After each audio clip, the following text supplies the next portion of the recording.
और बच्चे कहाँ चले गए? और बच्चे कहाँ चले गए भाई?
अटेंडेंस बोल दे।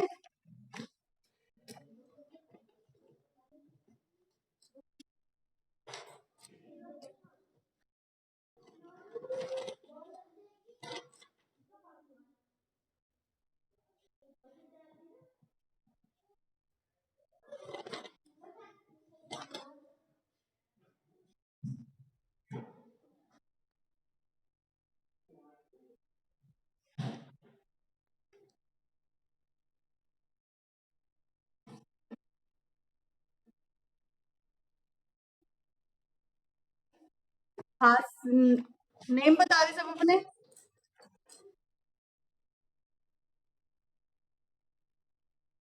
जो प्रेजेंट है, मंजीत, अनुभव, हर्ष, रविंद्र,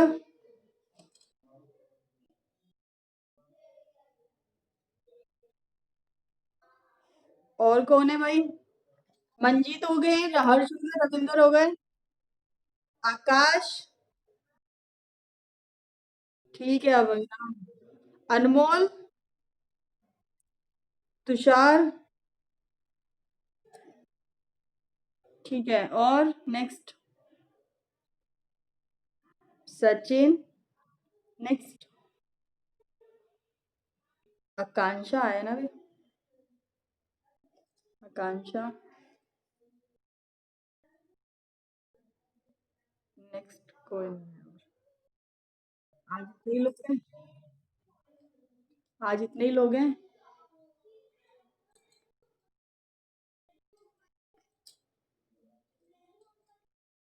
ठीक है, आज ज्यादा नहीं पढ़ेंगे, आज थोड़ा सा ही पढ़ लेंगे, ठीक है। आपको, ठीक है, आपको मैंने क्रोमेटोग्राफी पढ़ाई, आपको जो पढ़ाई है मैंने वो गैस पढ़ाई है और एक एचपीएलसी पढ़ाई है। उससे पहले एक हमारा यूनिट था, उसमें क्रोमेटोग्राफी बताई हुई थी। आज हम वो स्टार्ट कर रहे हैं, यानी कि आपका थर्ड यूनिट हम स्टार्ट करेंगे। जो मैंने आपको पहले पढ़ाई थी वो हमारी फोर्थ यूनिट थी। आज हम थर्ड यूनिट स्टार्ट करने वाले हैं। उसमें आपकी absorption and column particles chromatography दी हुई है। तो हम आज थोड़ा सा एब्जॉर्प्शन के बारे में पढ़ लेंगे। एब्जॉर्प्शन क्या होता है? आपको क्रोमेटोग्राफी तो पता ही है ना, जिसमें हम अपने कंपाउंड, डिफरेंट डिफरेंट कंपाउंड्स के सेपरेशन को ही तो बोलते हैं क्रोमेटोग्राफी। तो इसमें एब्जॉर्प्शन में क्या होता है, मेनली प्रिंसिपल जो हमारा होता है वो ये होता है कि इसमें जो हर कंपाउंड जो होता है वो किसी न किसी कंपाउंड के साथ इंटरेक्ट होता है, ठीक है। और जब वो इंटरेक्ट होगा तो वो क्या होगा, एब्जॉर्ब करेगा। यानी कि अगर हम कोई कंपाउंड लेते हैं, अगर वो कोई किसी को इंटरेक्ट कर रहा है वो, तो जो अगर वो एब्जॉर्ब हो रहा है तो वो क्या होगा हमारा, वो एब्जॉर्प्शन होगा, ठीक है। तो यानी कि हमारा जो मेनली हम बेसिकली अगर हम बोलते हैं तो हम इसमें एक एब्जॉर्बेंस यूज़ करते हैं, एक एब्जॉर्बेंस यूज़ करेंगे। जो हमारा जिसको हम यूज़ करते हैं वो सिलिका होता है। जो हम इस क्रोमेटोग्राफी में यूज़ करते हैं वो सिलिका यूज़ करते हैं एज ए एब्जॉर्बेंस, ठीक है? तो इसमें जो क्या होता है, सिर्फ़ जो हमारी मेनली हम जो फर्स्टली हम जो करते हैं, वो हमारी जो सिलिका की सरफेस होती है उसको जमा लेते हैं। जब सिलिका की सरफेस हम जमा लेंगे, 1 मिनट आपको दिखाना पड़ेगा।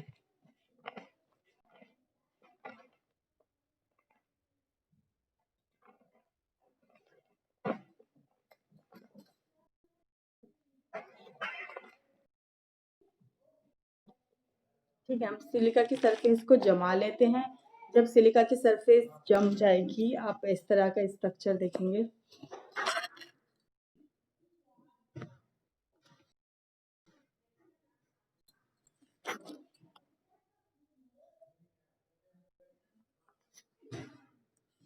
ये वाला, ठीक है?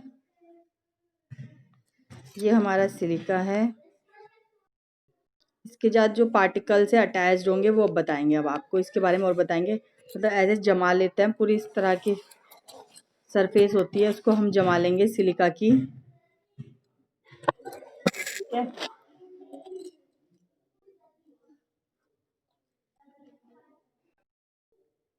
तो फिर इसमें हम करते हैं, जो सैंपल हमें सेपरेट करना होता है वो हम इसमें डालते हैं।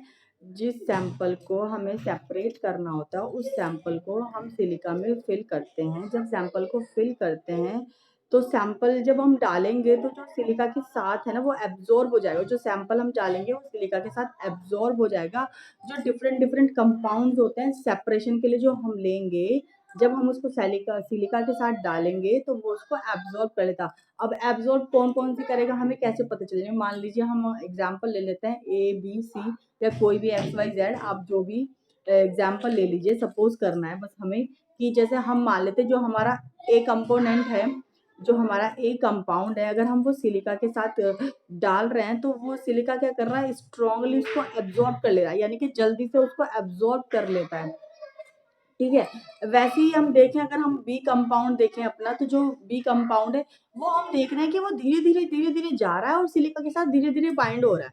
ठीक है? मतलब बहुत ज़्यादा धीरे नहीं, लेकिन जो हमारा जल्दी-जल्दी जा रहा था, यानी कि फर्स्ट जो हमारा ए वाला था, वो जल्दी-जल्दी जा रहा था, वो जितनी जल्दी अटैच्ड हो रहा था, जितनी जल्दी उससे बाइंड हो रहा था, जितनी स्ट्रांगली उससे बाइंड हो रहा था, वो उतनी जल्दी एब्ज़ॉर्ब भी हो रहा था। ऐसे ही हम देख रहे हैं, वो जल्दी एब्ज़ॉर्ब हो गया, मतलब जल्दी बाइंड हो रहा है, जल्दी एब्ज़ॉर्ब हो गया। जो हम देख रहे हैं बी कंपाउंड है हमारा, वो धीरे-धीरे जा रहा है, वो धीरे-धीरे उससे धीरे-धीरे जाएगा तो धीरे-धीरे उससे क्या होगा, एब्ज़ॉर्ब होगा, धीरे-धीरे बाइंड होगा, धीरे-धीरे एब्ज़ॉर्ब होगा। वैसे ही हम देख रहे हैं, अगर हम अपना सी वाला देख रहे हैं कंपाउंड, वो क्या हो रहा है, वो बहुत ही स्लो जा रहा है, बहुत ही स्लो जा रहा है, मतलब इतनी धीरे जा रहा है, बहुत धीरे, बहुत स्लो। मतलब फर्स्ट वाला स्ट्रॉन्ग, सेकंड वाला कम स्ट्रॉन्ग है, यानी कि धीरे बाइंड हो रहा है, फिर उससे लास्ट वाला वो और धीरे जा रहा है। वो जितनी धीरे बाइंड होगा उतनी धीरे एब्ज़ॉर्ब होगा, और जो वो क्या होता है फिर नीचे लग जाता है, यानी कि जो बिल्कुल भी नहीं होएगा वो सबसे बिल्कुल नीचे सरफेस पे चला जाता है, जो एब्ज़ॉर्ब नहीं होता वो सरफेस पे चला जाता है, ठीक है? और जो एब्ज़ॉर्ब हो रहे हैं वो ये धीरे हो रहे हैं, बी और सी हमारे कंपाउंड है वो धीरे हो रहे हैं, जो ए वाला है वो फ़ास्ट हो रहा है, ठीक है? वो स्ट्रांगली बाइंड हो गया, और जो है हमारे धीरे हो रहे हैं। अभी भी सुनाई नहीं दे रहा?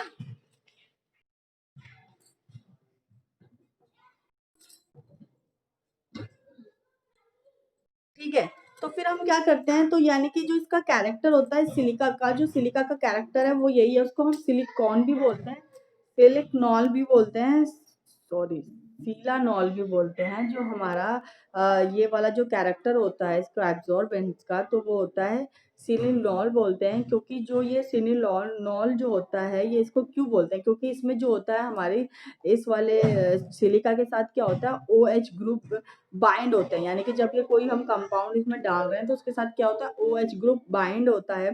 तो यानी कि सिलिका और सैंपल के अंदर जो डिफरेंट डिफरेंट फंक्शन ग्रुप होते हैं वो एक दूसरे को अट्रैक्ट करते हैं, और जैसे अट्रैक्ट करते हैं उसी के थ्रू वो उसको बाइंड कर रहे हैं, अट्रैक्शन कर रहे हैं तो उसी के थ्रू उसको बाइंड कर रहे हैं। और OH ग्रुप ही एक ऐसा कैरेक्टर होता है जो सिलिका को एब्जॉर्ब करता है, ठीक है? यानी कि जो इसका कैरेक्टर होता है एब्जॉर्बेंस का, वो सिलिका का वो किसके थ्रू बढ़ता है, OH ग्रुप के थ्रू ही बढ़ता है। वो कैरेक्टर आता ही इसमें OH ग्रुप के थ्रू है, ठीक है? तो फिर सैंपल जो भी हो सिलिका के साथ क्या है, वो किसी भी वजह से जो बाइंड हो रहा है, फिर चाहे कोई भी सैंपल हो, लेकिन जो उसकी जो बाइंड होने की वजह है वो सिर्फ कौन सी है, OH ग्रुप होती है। तो ठीक है, अब ऐसे ही हम ले लें, और जो इसकी मतलब बोल दिया मैंने OH, एक तो आपका OH ग्रुप हो गया। इसमें क्या होता है कि इसमें बॉन्डिंग जो बनती है वो एक हाइड्रोजन बॉन्डिंग भी बनती है और एक van der Waals attraction interaction bond जो होते हैं वो भी, मतलब वैन डर वाल इंटरेक्शन और हाइड्रोजन बॉन्डिंग ये दोनों भी इसमें सैंपल और सिलिका को जो बाइंड करने के लिए यूज होती हैं, मतलब मेनली जो बाइंड करती हैं वो इन वजह से भी बाइंड करती है। हाइड्रोजन बॉन्डिंग और वैन डर वाल्स इंटरेक्शन की वजह से भी एक दूसरे को बाइंड करके रखती हैं।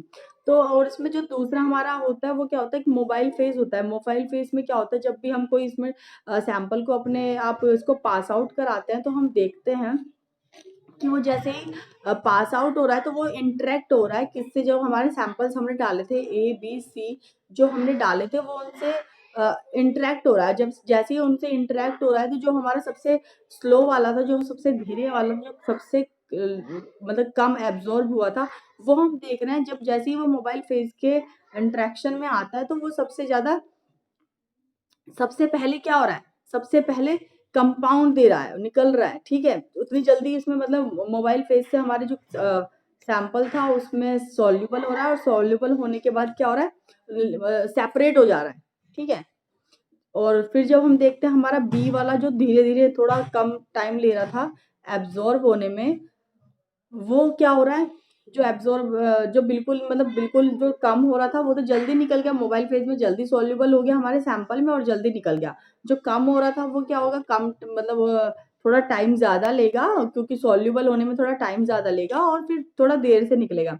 वैसे ही हमारा कंपाउंड मतलब देर से रिलीज होगा, देर से हमारा सेपरेट होगा। और जो बहुत ही स्ट्रांगली वाला था वो उतना ही ज़्यादा टाइम लेगा सेपरेट होने में, क्योंकि वो सॉल्युबल भी लेट में होगा तो वो सेपरेट भी देर से होगा। तो इस मतलब मोबाइल फेज का मीन्स यही है कि जो कंपोनेंट वीक एब्जॉर्ब होंगे वो सॉल्युबल होंगे और जल्दी ही सेपरेट हो जाएंगे हमारे। ठीक है, समझ में आ गया। जो जितनी जल्दी सॉल्युबल होगा वो उतनी जल्दी सेपरेट होगा, जो सॉल्युबल लेट होगा वो उतनी ही देर में सेपरेट होगा। ठीक है, और इसमें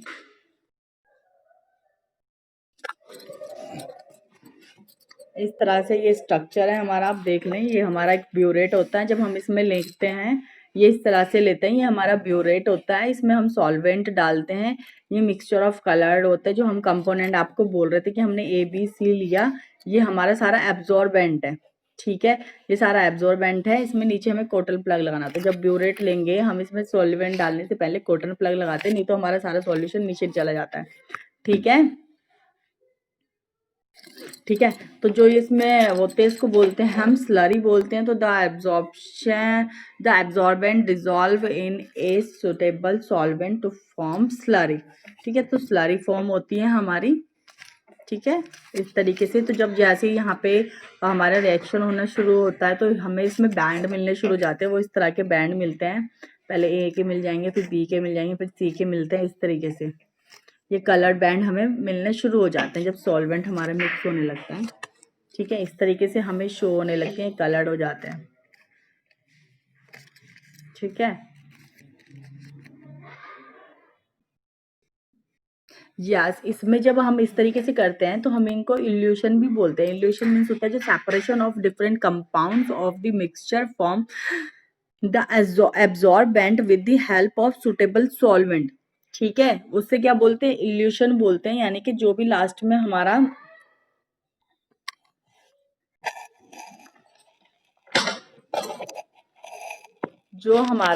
हमें मिलता है, जो मोबाइल फेज के बाद हमें ठीक है, जो भी हमारा सैंपल हमें मिलता है उसको बोलते हैं, उसको इल्यूशन बोलते हैं, इल्यूट्स बोलते हैं, इल्यूट्स बोल सकते हैं आप। तो आपका एब्जॉर्प्शन एब्जॉर्प्शन तो आज फिनिश हो गया। एब्जॉर्प्शन क्रोमेटोग्राफी आपको समझ आया ना। एब्जॉर्प्शन क्रोमेटोग्राफी का मतलब प्रिंसिपल तो मेन तो यही है कि जो कंपोनेंट एब्जॉर्ब हो जाते हैं सिलिका पे वो क्या होते हैं भाई, वो क्या बोलते हैं, क्या बोलेंगे, किसने सुना कि नहीं सुना मैंने क्या पढ़ाया, कुछ रिस्पॉन्स तो कर दिया करो।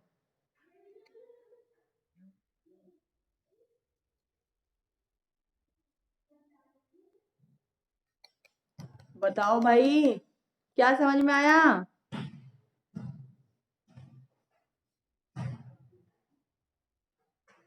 कुछ समझ में आया क्या?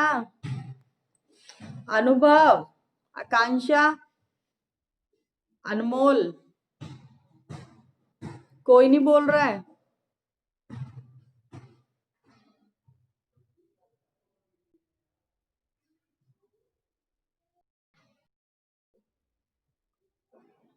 भाई कोई तो बोलो, कुछ तो बताओ, कुछ समझ में आया कि नहीं आया?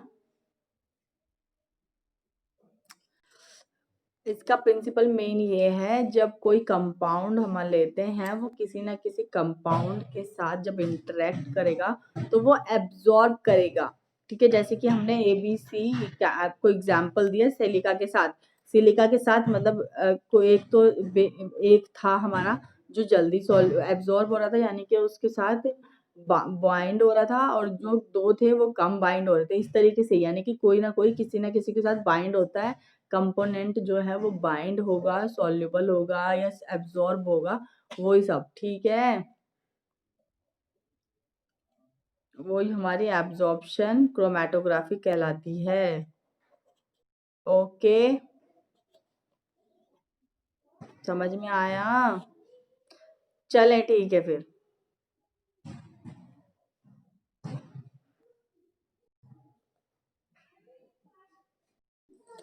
एक चीज और देखें, जो मैं आपको इसमें दिखा रही थी, ये जो मैं बता रही थी आपको, ये है जब हम यहाँ से मोबाइल फेज,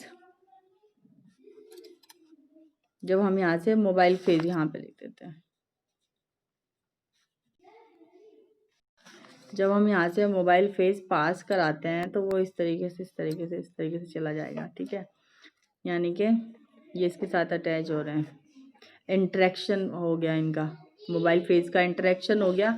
लेकिन जो ये वाला है ये जल्दी सेपरेट हो जाएगा, ये वाला थोड़ा टाइम लगाएगा सेपरेशन में, ये और ज़्यादा टाइम लगाएगा, ये और भी ज़्यादा टाइम लगाएगा। ये क्योंकि सबसे ज़्यादा स्ट्रॉन्ग है तो ये सबसे ज़्यादा टाइम लगाएगा, सबसे ज़्यादा निकल सेपरेट होने में। ठीक है, देख ले, इनको हम सिलिका मान लेते हैं, हमारा जमा हुआ सिलिका है ये।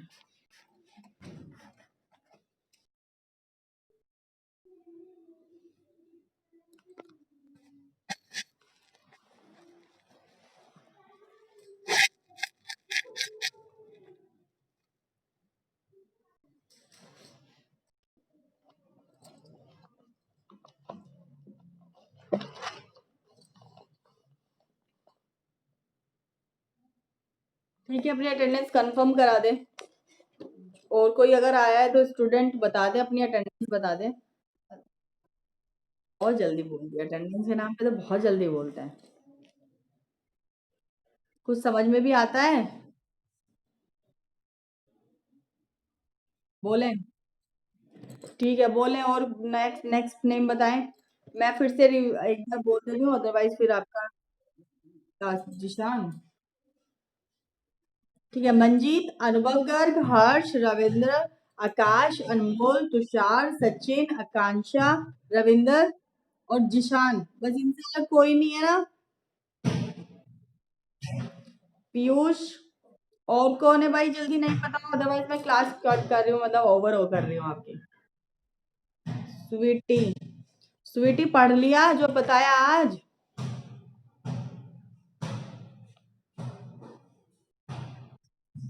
ठीक है, चलो कोई बात नहीं। एब्जॉर्प्शन पढ़ाया हमने, एब्जॉर्प्शन क्रोमेटोग्राफी पढ़ाई है। ठीक है, क्या देख लेना आप। ओके, और कोई जिसकी अटेंडेंस रह गई है?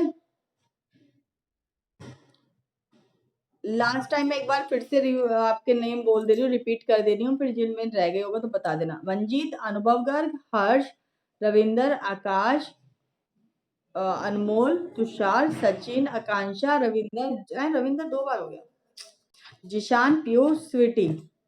ठीक है, ओके, चलें। ओके बच्चों, फिर थैंक